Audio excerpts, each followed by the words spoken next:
Filhos com deficiência.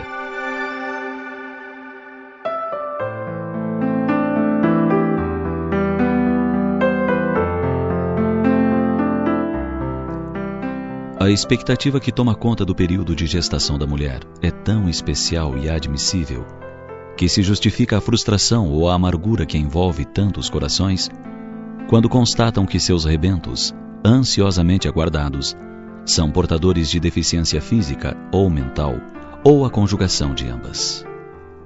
Compreensíveis a dor e a surpresa que se alojam nas almas paternas ao começarem a pensar nas limitações e conflitos, agonias e enfermidades que acompanharão os seus filhos marcados irremediavelmente para toda uma existência de dependências e limitações.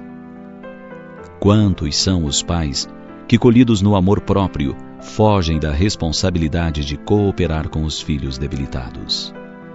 Quantas são as mães que, transformadas em estátuas de dor ou de revolta, abandonam os filhos à própria sorte, relegando-os aos ventos do destino? Entretanto, levanta-se um enorme contingente de pais e de mães que, ao identificarem os dramas em que se acham seus filhos inseridos, enchem-se de ternura, de dedicação, vendo nas limitações físicas ou mentais deles oportunidades de crescimento e enobrecida luta em prol do futuro feliz para todos. O filho com deficiência geralmente é alguém que retorna aos caminhos humanos após infelizes rotas de desrespeito à ordem geral da vida. Os filhos lesados por carências corporais ou psíquicas estão em processo de ressarcimento, havendo deixado para trás, nas avenidas largas do livre-arbítrio, as marcas do uso da exorbitância, da insubmissão ou da crueldade.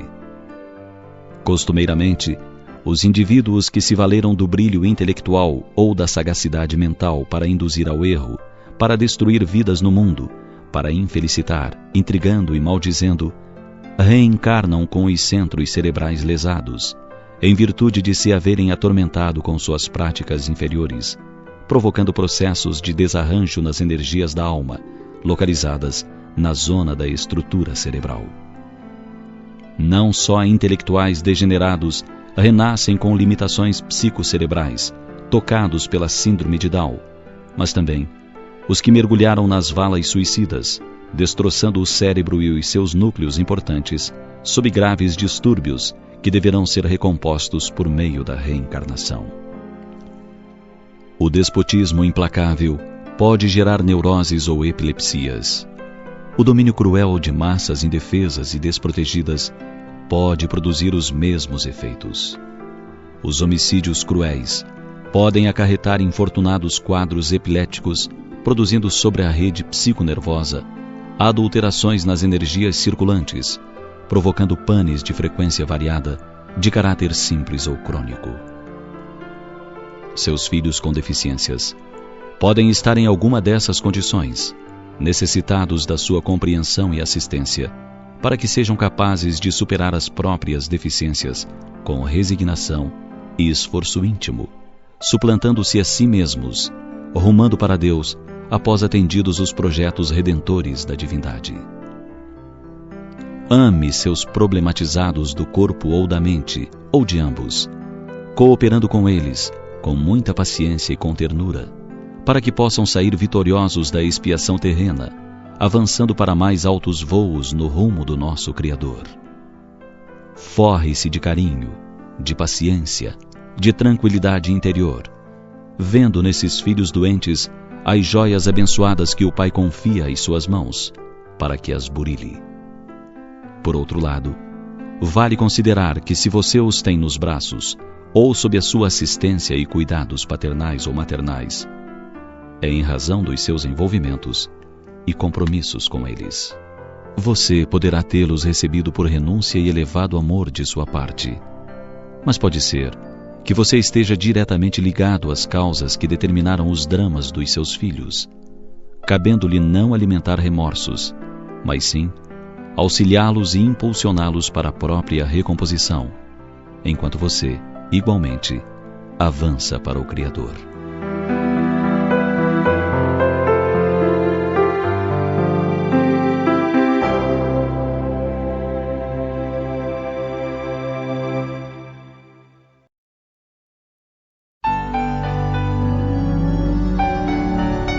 Jovens e jovens.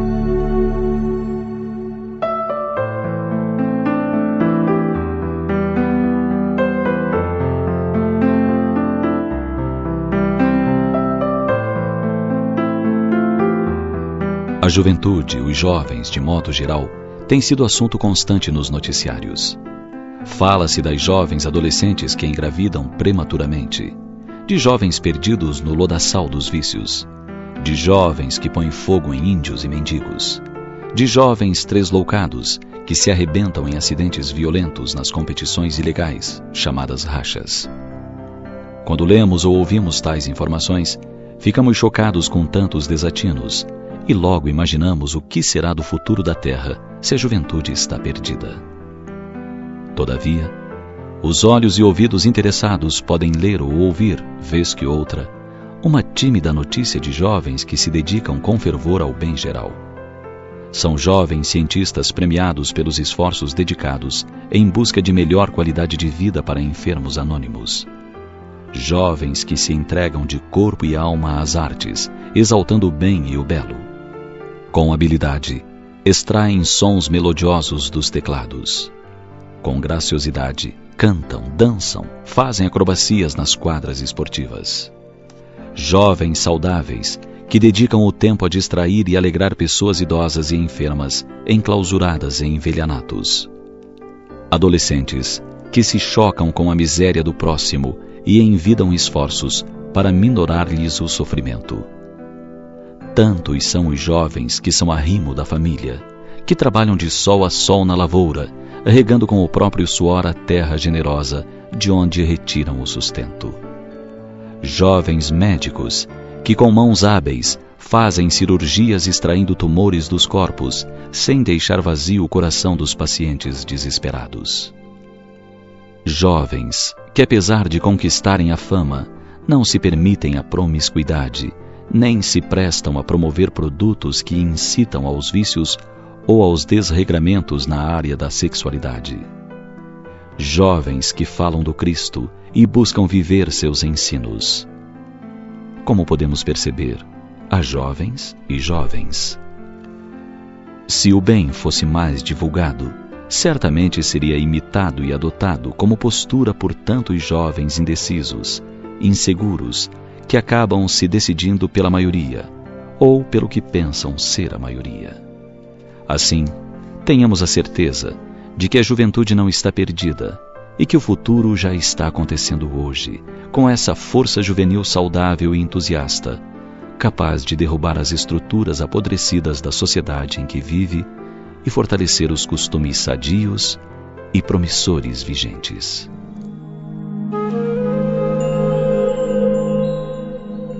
Pense nisso.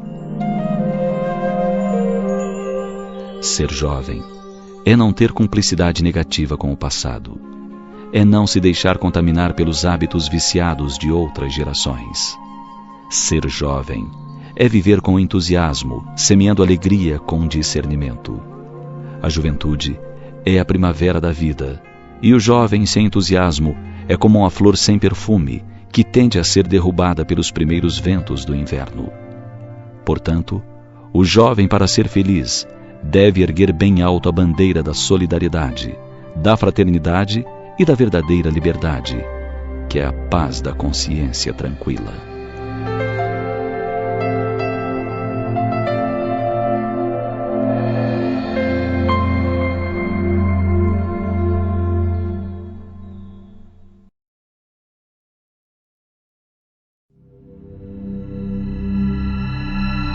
Mensagem do velho ao moço.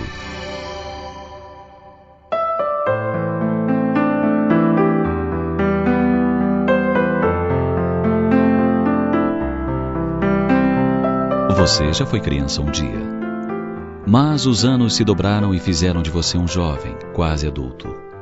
E agora, você me olha com certo desprezo, só porque muitos anos se dobraram para mim e hoje eu sou um velho.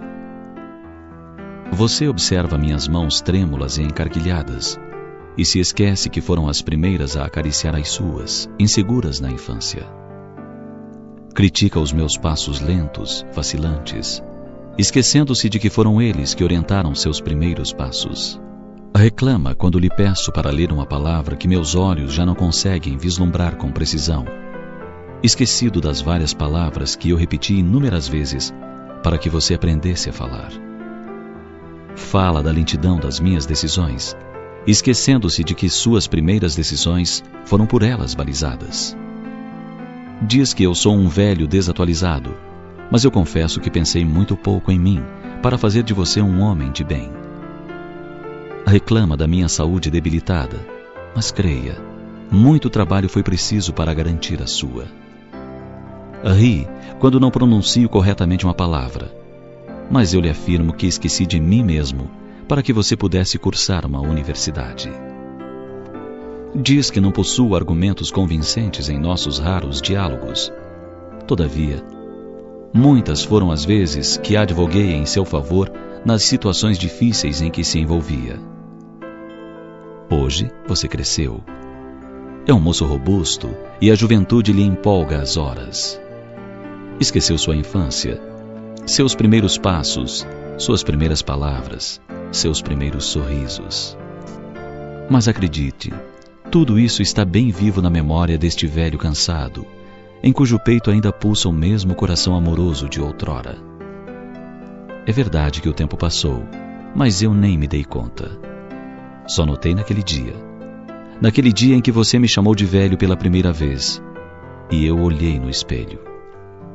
Lá estava um velho de cabelos brancos, vincos profundos na face e um certo ar de sabedoria que na imagem de ontem não existia. Por isso eu lhe digo, meu jovem, que o tempo é implacável e um dia você também contemplará o espelho e perceberá que a imagem nele refletida não é mais a que hoje você admira.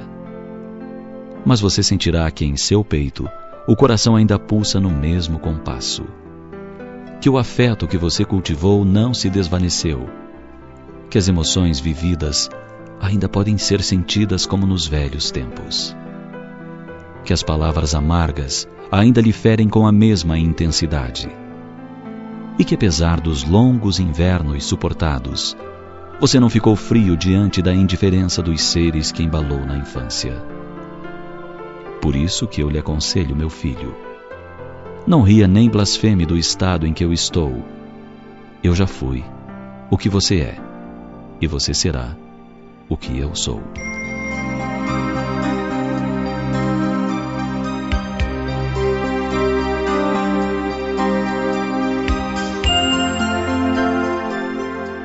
Aquele que despreza seus velhos é como o galho que deixa o tronco que o sustenta tombar sem apoio. A ingratidão para com os que nos sustentaram na infância é semente de amargura lançada no solo para a colheita futura. Assim, façamos aos nossos velhos o que gostaríamos que nos fizessem quando a nossa idade já estiver bastante avançada. Pensemos nisso.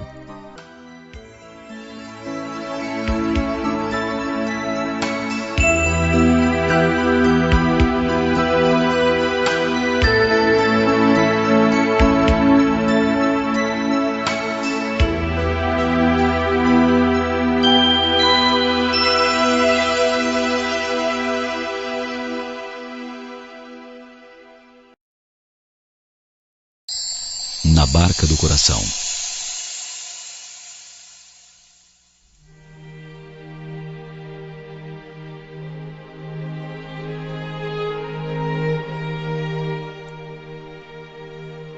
Quando as nuvens negras dos pensamentos tormentosos cobrirem com escuro véu o horizonte de tuas esperanças, e a barca de teu coração agitar-se desgovernada sobre as ondas, quando as obrigações diárias, as dificuldades e os problemas, as surpresas, nem sempre agradáveis, levarem-te a dizer: que dia, lembra-te.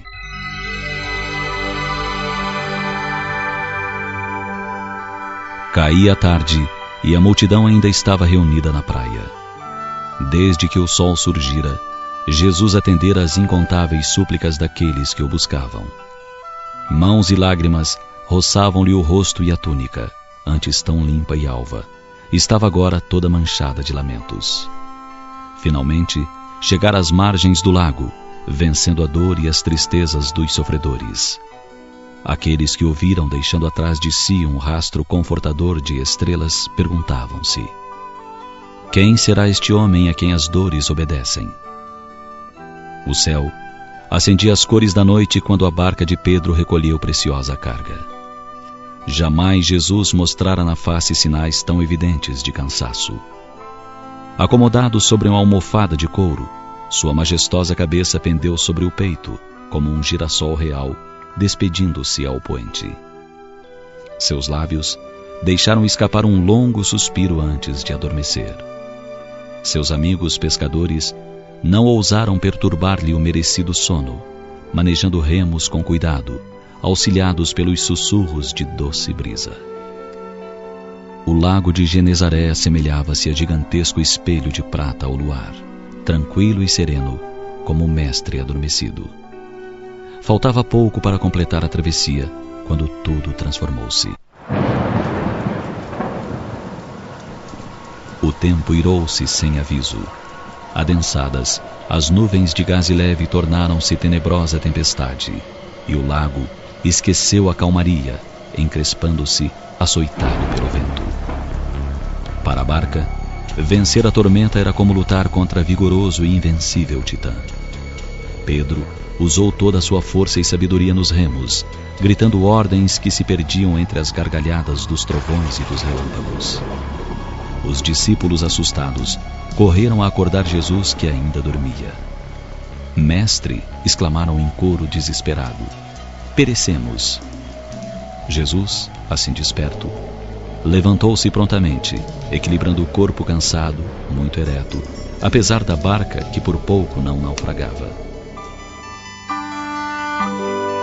Sua majestosa silhueta parecia estar envolta em misteriosa luz, quando ergueu os braços ordenando a tempestade: calai-vos. E voltando-se para os amigos: acalmai-vos. Homens, onde está a vossa fé? Os ventos emudeceram, e o lago baixou suas ondas, aplacado por um misterioso imperativo. Os discípulos olhavam-se num misto de surpresa e alívio. Envergonhados, voltaram-se para os remos. No compasso ritmado avançava a barca, ao compasso do coração daqueles homens que se perguntavam: quem será este homem a quem os ventos obedecem?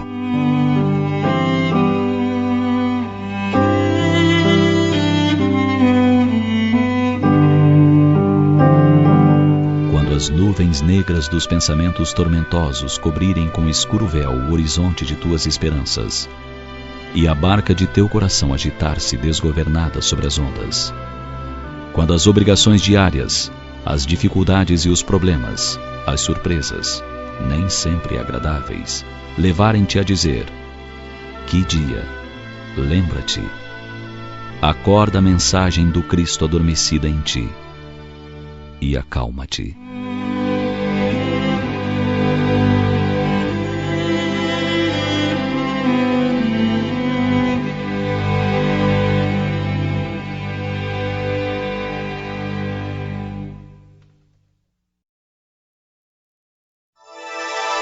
Oi, Jesus, eu sou o Zé.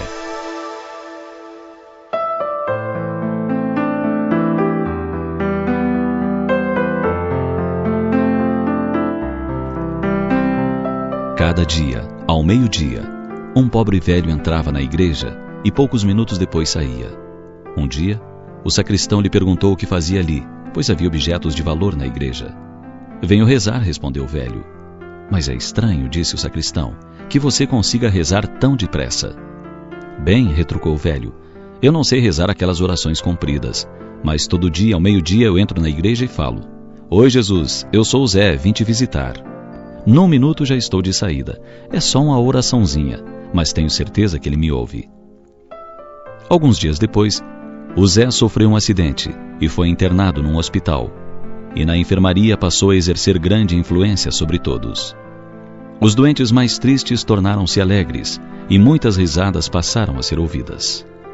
Zé, disse-lhe um dia a irmã, os outros doentes dizem que você está sempre tão alegre. É verdade, irmã, estou sempre tão alegre. É por causa daquela visita que recebo todos os dias. Faz-me feliz. A irmã ficou atônita. Já tinha notado que a cadeira encostada na cama do Zé estava sempre vazia. O Zé era um solitário, sem ninguém. Quem o visita? E a que horas? Perguntou a irmã. Todos os dias, ao meio-dia, ele vem ficar ao pé da cama. Quando olho para ele, sorri e me diz: Oi, Zé, eu sou Jesus, vim te visitar. A história é singela e seu autor é desconhecido. No entanto, faz-nos refletir profundamente no ensinamento que contém. Fala-nos da fé, da simplicidade, da dedicação e da perseverança. Quem de nós dispõe, como Zé, diariamente de alguns minutos para falar com Jesus? Muitos de nós confundimos a oração com um amontoado de palavras que vão saindo da boca destituídas de sentimento e de humildade. Quantos de nós temos tal perseverança, tanto nas horas de alegria quanto nas de dor, para elevar o pensamento a Jesus, confiando-lhe a nossa intimidade, com a certeza de que Ele nos ouvirá? A oração é uma fonte em que podemos aliviar a alma opressa.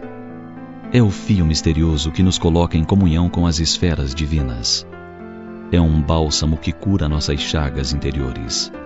É um templo em cuja doce intimidade encontraremos paz e refúgio.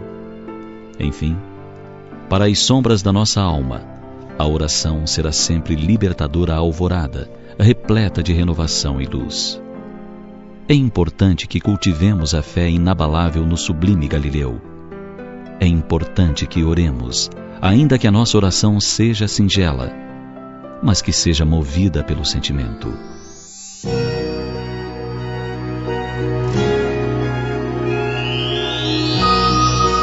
Orando, chegarás ao Senhor que te deu na prece, um meio seguro de comunicação com a infinita bondade de Deus, em cujo seio descedentarás o espírito aflito.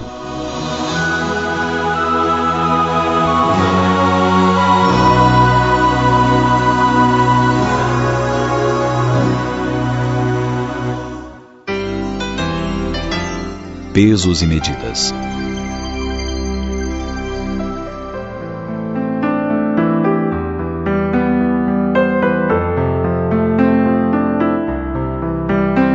Bem-aventurados os que têm sede de justiça, porque serão saciados. Essa afirmativa de Jesus nos faz pensar se podemos nos incluir no número dos que têm sede de justiça. Segundo os dicionários, justiça quer dizer conformidade com o direito, virtude de dar a cada um o que é seu. Jesus, no entanto, se referiu à justiça, recomendando que fizéssemos ao próximo o que gostaríamos que o próximo nos fizesse. Todavia, nós, que tantas vezes temos cobrado da divindade que sacia nossa sede de justiça, se analisarmos profundamente, não estamos verdadeiramente com sede de justiça, no real sentido do termo. No convívio diário, muitas vezes nos surpreendemos agindo de forma injusta.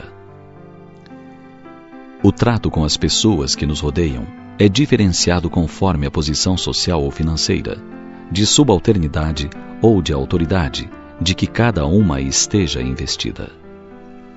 Se nos dirigimos à serviçal que faz a faxina, por exemplo, falamos de determinada forma, num tom de voz e atenção distintos, dos que empregamos para falar com pessoas que ocupam cargos que, a nosso ver, são mais importantes.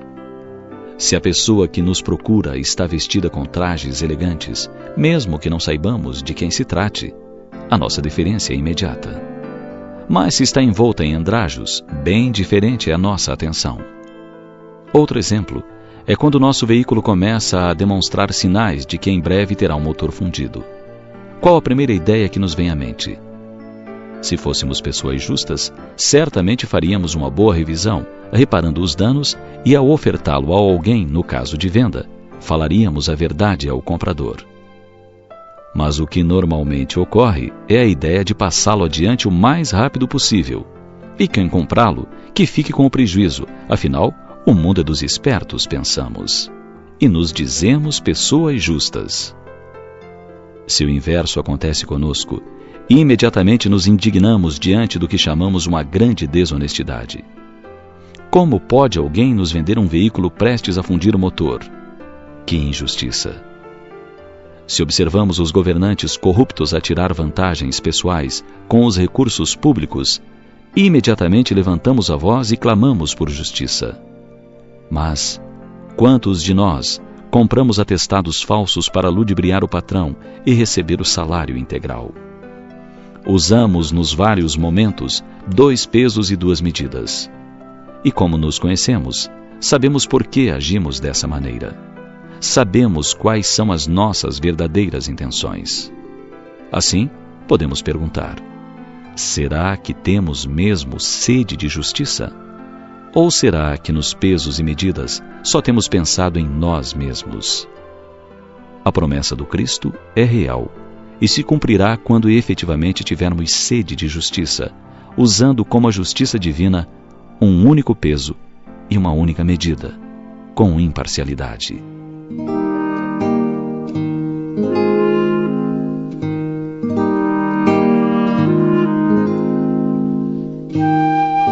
Os espíritos superiores recomendam que, caso tenhamos dúvidas quanto ao procedimento que devemos adotar para com o próximo, que nos coloquemos no lugar deste e façamos exatamente o que desejaríamos que nos fosse feito.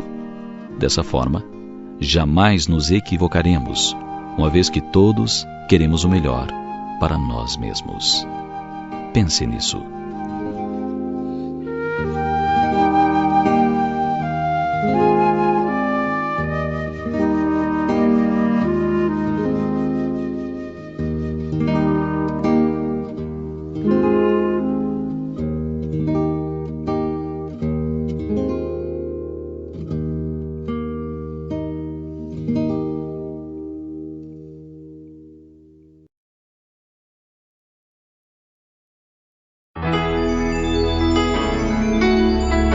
Salvar a vida.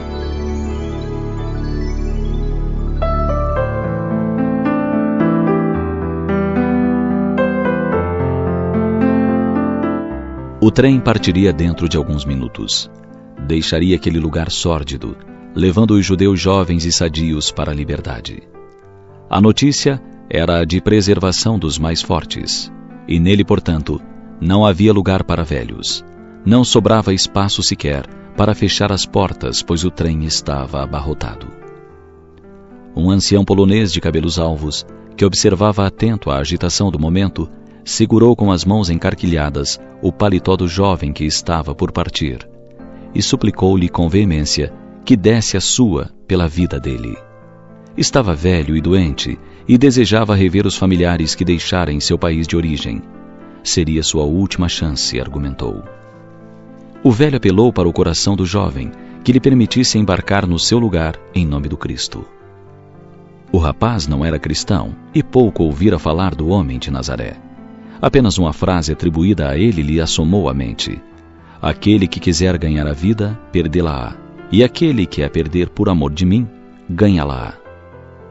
Olhou longamente para aquele homem desesperado, e embora a promessa de liberdade próxima o tentasse, resolveu descer e ceder seu lugar a ele.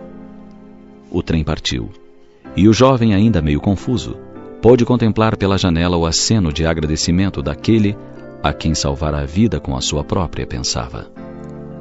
Deteve-se ali por alguns instantes, como adorno vivo de uma paisagem de horror e desolação, observando o trem que se afastava lentamente.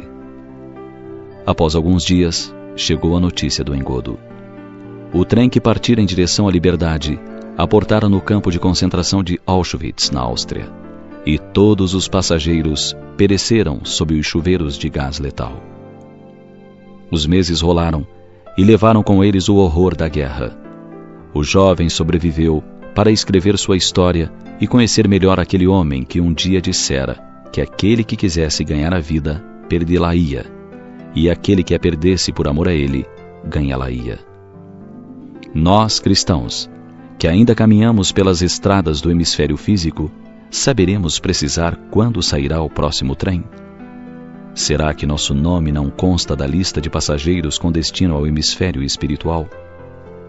Preocupados em ganhar a vida, em amontoar recursos materiais, esquecemos de cultivar a vida do espírito, a vida verdadeira e imperecível que nos aguarda no além-túmulo. Temos empregado grande parte da vida perdendo-a nos gozos efêmeros e ilusórios, e não temos tido tempo para dedicá-la, ainda que por alguns instantes, em benefício dos necessitados de toda a ordem. Os dias passam, os anos se somam, e pouco, quase nada, temos buscado aprender sobre o futuro espiritual que nos aguarda. Agindo assim, dizemo-nos imortais, mas não vivemos como tal, uma vez que só nos ocupamos com as coisas da matéria, como se daqui jamais fôssemos partir.